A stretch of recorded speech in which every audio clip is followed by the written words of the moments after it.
Assalamualaikum students. My name is Kashif Ali and I am your physics teacher. Today we have to learn about physics and its branches. तो आज का topic है हमारे पास physics and its branches.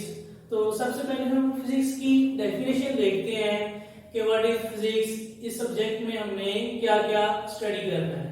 तो definition इसकी simple words में हमारे पास लिखी हुई है। In physics we study about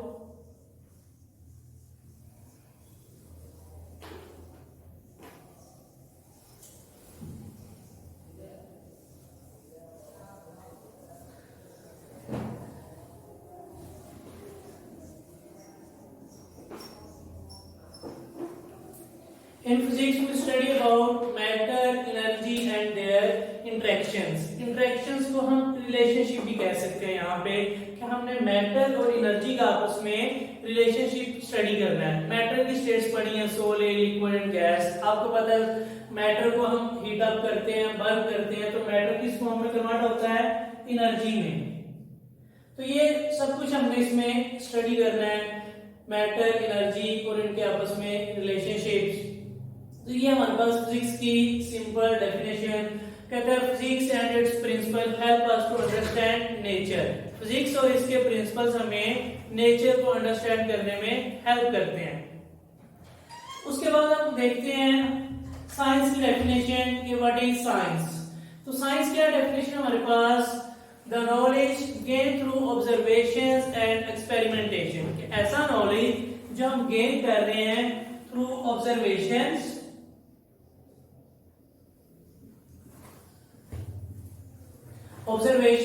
experimentations।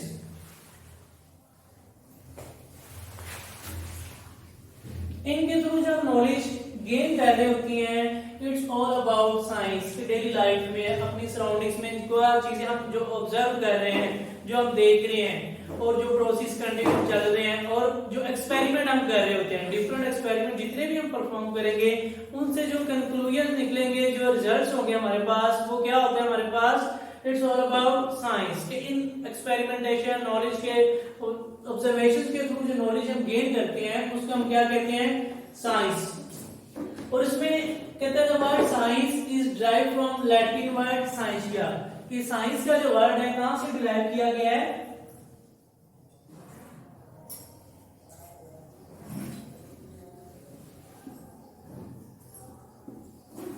The word science is derived from the Latin word scientia, which means knowledge. Scientia का हमारे पास मीनिंग क्या है? Knowledge. The knowledge gained through observations. जो हमने scientia, इसको साइंस इसीलिए रखा गया है क्योंकि इसका जो मीनिंग है वो क्या है? नॉलेज। नॉलेज किस चीज का है? ऑब्जर्वेशन, एक्सपेरिमेंटेशन के थ्रू जितना भी हम नॉलेज गेन कर रहे होते हैं उसको हम क्या कहते हैं? साइंस। उसके बाद हमारे पास ये टर्म है नेचुरल फिलॉसफी। इसको उन्होंने ऐसे डिफाइन किया हुआ है, कहते हैं until 18th century all the knowledge are studied under a one object, one subject. 18th century तक हम सब कुछ जितने भी नॉलेज हैं उनको एक ही सब्जेक्ट के अंडर क्या करते थे? स्टडी करते थे, लर्न करते थे। उसको हमने क्या कहा हुआ था? Natural philosophy. कि जितने भी हमारे सराउंडिंग में जो भी हमारे एनवायरनमेंट में फिनोमिना हो रहे हैं वो क्या है? वो नेचुरल है, वो कुदरती तौर पर क्या हो रहे हैं?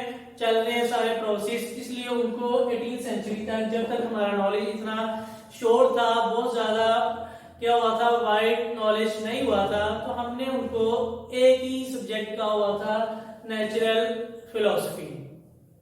अब नेचुरल फिलॉसफी को हमने क्या किया हुआ है? फर्दर टू कैटेगरीज में डिवाइड किया हुआ है। Natural philosophy is divided further into two categories.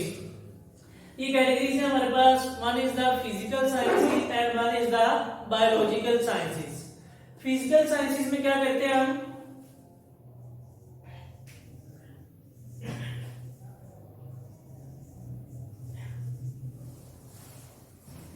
Physical sciences में स्टडी करते हैं नॉन लिविंग थिंग्स को। तो आप सबको पता है non living things, chair, would, machines. तो ये सारी क्या हमारे पास? नॉन लिविंग थिंग्स है। फिजिकल साइंसेज में इनको study, it is the study of non living things called physical sciences. Second category है हमारे पास बायोलॉजिकल साइंसेज। अगर ये नॉन लिविंग थिंग्स है तो ये उसका ऑपोजिट होना चाहिए, it is the study of living things. इसमें हमने क्या स्टडी करना है, लिविंग थिंग्स को स्टडी करना है। जितने भी हम इंसान है, ह्यूमन बीइंग्स, एनिमल्स, इंसेक्ट्स, उन सबको हमने बायोलॉजिकल साइंसेस में डिवाइड कर दिया। तो there are two basic categories of nature philosophy of और science, one is the physical science and second is known as the biological science. Physical sciences में non living things study करते हैं, biological sciences में living things का हम क्या करते हैं, नॉलेज लेते हैं, उनको स्टडी किया जाता है। अब उसके बाद एक क्वेश्चन है हमारे पास एक कि what are the 5 main disciplines of physical sciences. कि जो हमारे पास फिजिकल साइंसेस की कैटेगरी है, इसके रिलेटेड क्वेश्चन है कि इसको हमने 5 डिसिप्लिन्स में डिवाइड कर दिया है। वन इज द फिजिक्स, जो फर्स्ट डिसिप्लिन हमारे पास वो क्या है, वो है फिजिक्स। ये भी स्टडी है किसकी, नॉन लिविंग थिंग्स की। तो इसमें आपको आइडिया हो जाना चाहिए अब कि फिजिक्स में जितना भी कुछ भी हम स्टडी करेंगे, मैटर, एनर्जी, ये सारी क्या है, नॉन लिविंग थिंग्स को हम इस बुक में फिजिक्स के नॉलेज में हम स्टडी करेंगे। उसके बाद chemistry, it is also the study of non living things, astronomy, geology and metrology. तो ये सारी जितनी भी हमारे पास डिसिप्लिन्स है, कैटेगरीज हैं, इनका रिलेशन कहां से है, फिजिकल साइंसेस। फिजिकल साइंसेस का जब भी नाम आए तो आपके माइंड में क्या आना चाहिए, नॉन लिविंग थिंग्स, बेजान चीजें जिसे हम कहते हैं, उनको हम इसमें ब्रांच में स्टडी करेंगे अच्छी तरह से। तो ये आप लोगों को उम्मीद है कि समझ आ गई होगी इनकी टर्म्स की डेफिनेशन। ये शॉर्ट क्वेश्चन के पॉइंट ऑफ व्यू से इंपॉर्टेंट है, आप सबने इनको अच्छी तरह से लर्न करना है। अब हम चलते हैं अपने असल टॉपिक की तरफ। असल टॉपिक क्या था हमारा, branches, physics and its branches. कि what are the branches of physics. ये मैंने आपके सामने सब ब्रांचेस के नेम लिख दिए हैं। There are 9 total branches of physics. कि जो 9th क्लास के लेवल तक जितनी हम ब्रांचेस स्टडी करेंगे फिजिक्स की, 9 ब्रांचेस ऑफ फिजिक्स।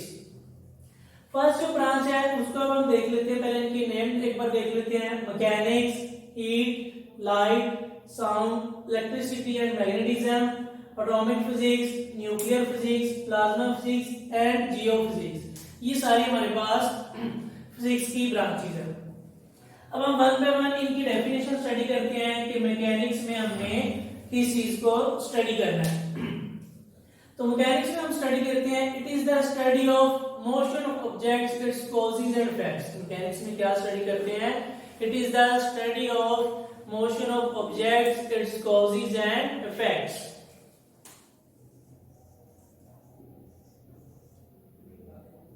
सिंपल ये याद रखना है, एक तो हम इसमें मोशन स्टडी करते हैं, उसके इफेक्ट्स, उसके कॉजेस। कॉज क्या होगा कि कोई बॉडी मूव कर रही है, वो किस वजह से मूव कर रही है, उसके पीछे कौन सी फोर्स लग रही है जिस वजह से बॉडी मूव कर रही है। इफेक्ट्स क्या होंगे कि अगर कोई बॉडी मूव कर रही है तो उसका हमारे पास क्या इफेक्ट होंगे। जैसे मैं आपको सिंपल एग्जांपल दूं, earth is revolving around sun, कि अर्थ रिवॉल्व कर रही है अराउंड सन। तो अर्थ की रोटेशन की वजह से क्या चेंजेस आ रही है हमारे पास, कि क्या हो रहे हैं, सीजन चेंज हो रहा है, डे और नाइट चेंजेस हो रहे होते हैं। ये उसके इफेक्ट्स हैं कि अगर अर्थ मूव ना करे, स्टैटिक हो जाए, तो जो एक टाइम चल रहा है वो टाइम भी क्या हो जाएगा, स्टैटिक हो जाएगा। तो इसमें हम मोशन ऑफ ऑब्जेक्ट्स, मोशन से क्या मुराद है कि कोई ऑब्जेक्ट आपको पता है इस तरह स्ट्रेट लाइन में भी मूव कर रहा होता है, स्ट्रेट लाइन में मूव कर रहा है, कोई ऑब्जेक्ट इस तरह से सर्कुलर पाथ में भी मूव कर रहा होता है, और कोई ऑब्जेक्ट जो रैंडमली मूव कर रहा होता है। तो ये सारी मोशन हम इसमें स्टडी करेंगे। सेकंड जो ब्रांच हमारे पास फिजिक्स की वो है हीट। हीट फिजिक्स, इसमें हम क्या करेंगे, हीट से रिलेटेड जितने भी फिनोमेना है कि how heat is produce, heat produce कैसे होती है, modes of transfer of heat, effects of heat, causes of heat, सब कुछ हमने इसमें स्टडी करना है। तो हीट कैसे प्रोड्यूस होती है, आपको पता है कोई भी मैटर है, मैटर को जब हम क्या करते हैं, बर्न करते हैं तो हीट प्रोड्यूस होती है, एनर्जी प्रोड्यूस होती है। सन भी एक सोर्स ऑफ हीट एनर्जी है, वो भी हमें रेडिएशंस दे रहा है, वहां से भी हीट हमारे तो कोई मशीन वगैरह चल रही है तो आफ्टर सम टाइम मशीन भी क्या हो जाती है, वार्म अप हो जाती है, तो ये भी एक सोर्स है हीट का। तो ये सब कुछ हमने इसमें स्टडी करना है। और हीट ट्रांसफर कैसे होती है from one place to another place, there are many ways of transfer of heat, ये भी सब कुछ हमने इस टॉपिक में स्टडी करना है इस ब्रांच में। नेक्स्ट है हमारे पास light physics. It is the study of physical aspects of light. इसमें लाइट वेव्स के फिजिकल एस्पेक्ट्स, उसके साथ production, properties, transfer and its relation with optical instruments. Optical instruments के साथ इसका क्या रिलेशन है। ऑप्टिकल इंस्ट्रूमेंट क्या होता है हमारे पास, कैमरा एक ऑप्टिकल इंस्ट्रूमेंट है, माइक्रोस्कोप, टेलीस्कोप, ऐसे इंस्ट्रूमेंट जिनमें हम लेंस यूज कर रहे होते हैं उनको हम ऑप्टिकल इंस्ट्रूमेंट्स का नेम देते हैं। हमारी ग्लासेस जो हम पहनते हैं, ग्लासेस भी क्या होती हैं, ऑप्टिकल इंस्ट्रूमेंट्स होती हैं। और इन सब का स्टडी करना है हमने रिलेशन लाइट के साथ। अब आपको पता है कोई भी ऑब्जेक्ट हमें नजर कैसे आ रही है, जैसे कि व्हाइट बोर्ड आप लोगों को नजर आ रहा है, due to the effect of light. Light होगी तो आपको ये नजर आ रहा होगा, लाइट होगी तो हमारा कैमरा जो है किसी पिक्चर को कैप्चर कर सकता है। तो ये सब कुछ हमने इसमें लाइट फिजिक्स में स्टडी करना। अब उसके बाद हमारे पास साउंड फिजिक्स। साउंड के नाम से आपको क्लियर होना चाहिए कि इसमें हमने क्या स्टडी करना है। It is the study of production, properties and physical aspects of sound, कि साउंड कैसे प्रोड्यूस होती है। Sound is produce due to the vibration. तो कोई चीज जब वाइब्रेट कर रही होती है, वाइब्रेशन की वजह से क्या होती है हमारे पास साउंड प्रोड्यूस होती है। साउंड के इफेक्ट्स क्या हैं, जैसे मैं आपको लेक्चर में क्लियर कर रहा हूँ, साउंड प्रोड्यूस हो रही है, इफेक्ट क्या है कि आप लोग इससे नॉलेज गेन कर रहे हो। अगर साउंड ही नहीं होगी तो मेरा जो नॉलेज है वो आप लोगों तक ट्रांसफर नहीं होगा, जिसको हम अपने टॉपिक को जो स्टडी कर रहे हैं। तो इसमें हमने साउंड के बारे में ईच एंड एवरीथिंग हम स्टडी करेंगे इस ब्रांच में। नेक्स्ट है हमारे पास branch electricity and magnetism. Electricity और मैग्नेटिज्म का रिलेशन आपके सामने है। इलेक्ट्रिसिटी, इसमें हम इलेक्ट्रिसिटी से इलेक्ट्रिकल अप्लायंसेस वगैरह से रिलेटेड स्टडी करेंगे। मैग्नेटिज्म के इलेक्ट्रिसिटी का मैग्नेटिज्म के साथ क्या इफेक्ट है। आपको पता है जो इलेक्ट्रिसिटी प्रोड्यूस होती है, it is produce due to the charges. ये चार्जेस होते हैं हमारे पास तो इलेक्ट्रिसिटी प्रोड्यूस होती है, चार्जेस नहीं होंगे तो इलेक्ट्रिसिटी प्रोड्यूस नहीं होगी। तो इसमें हमने स्टडी करना है motion of charges at rest, at motion। तो चार्जेस को स्टडी करना है रेस्ट के ऊपर भी और मोशन के ऊपर भी। रेस्ट के ऊपर होते हैं तो उसको हम स्टैटिक इलेक्ट्रिसिटी का नाम देते हैं, जब मोशन में होते हैं तो उसको इलेक्ट्रिसिटी का नेम दिया जाता है। तो ये सब कुछ हमने इसमें स्टडी करना है।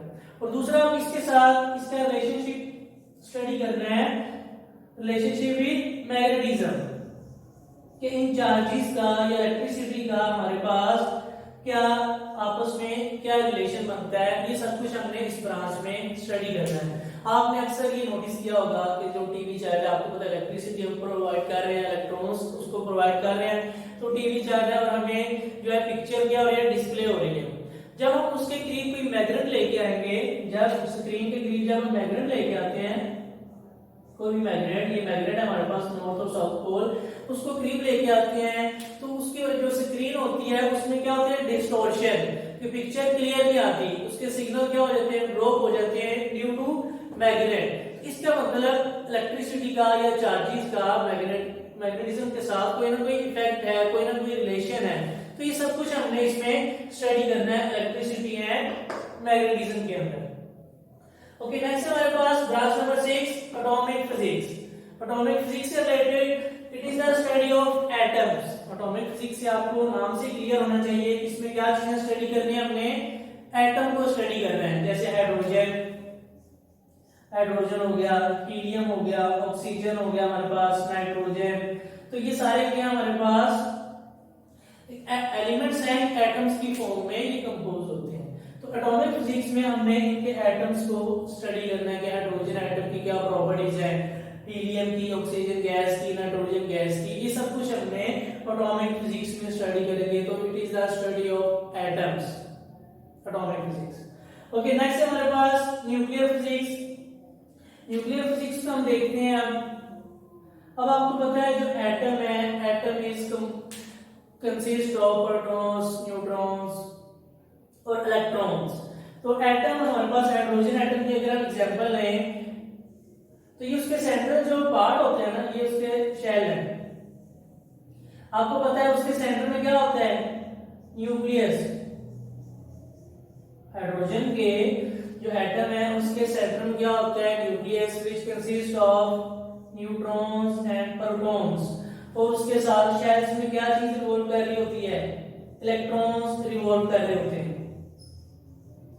तो ये न्यूक्लियर फिजिक्स से क्या आपको स्टडी होता है, it is the study of nuclei and particles with in the nuclei. इसमें न्यूक्लियाई, न्यूक्लियर सिंगल होता है, अगर ऐसे लिखें NuClEUS, ये न्यूक्लियस है, ये सिंगुलर है हमारे पास। अगर इसका प्लूरल लिखें NuClEii, न्यूक्लियाई, ये प्लूरल है, ये सिंगुलर है हमारे पास। और ये क्या होता है, प्लूरल की जब एक से ज्यादा न्यूक्लियस जमा हो जाए तो न्यूक्लियस नहीं कहते उनको, उनको न्यूक्लियाई का नाम दिया जाता है। तो इसमें हमें न्यूक्लियाई को स्टडी करना है।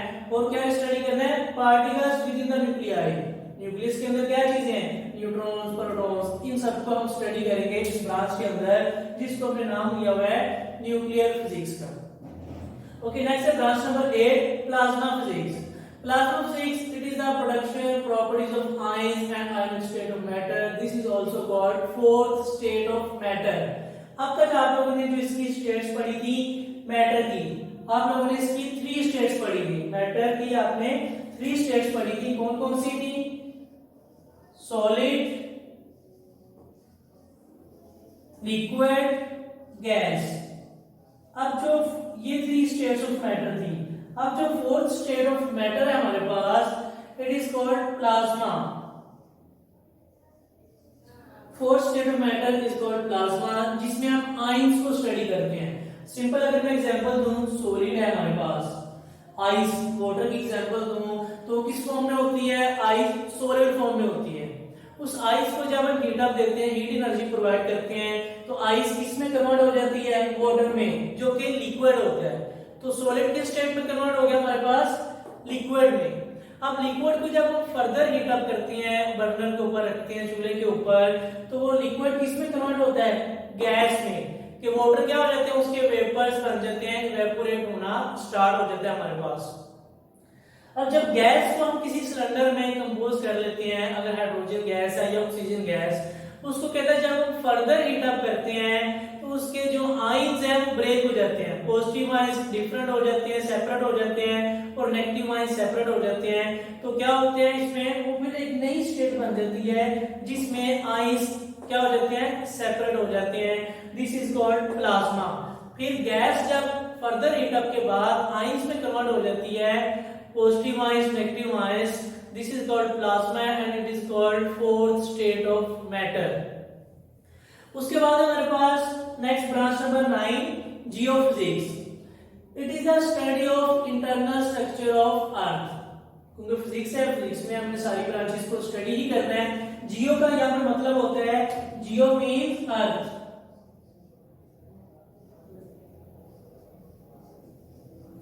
जियो मीन्स अर्थ। इसमें हमने अर्थ का इंटरनल स्ट्रक्चर स्टडी करना है। आपको पता है earth consist of many layer, troposphere, thermosphere, mesosphere, exosphere, ozone layer भी है इसके सराउंडिंग में। तो इसके अब ये तो सराउंडिंग हो गया एटमॉस्फेयर। अब इंटरनल स्ट्रक्चर की जब बात कर रहे होते हैं हम अर्थ की, तो अर्थ की जब हम लेयर्स को फाइंड आउट करते हैं, earth is composed of different layers. ये सब कुछ हमने जियोफिजिक्स का इसमें स्टडी करना है about earth. It is the study of internal structure of अर्थ, कि अर्थ किस तरह हमारे पास बनी हुई है।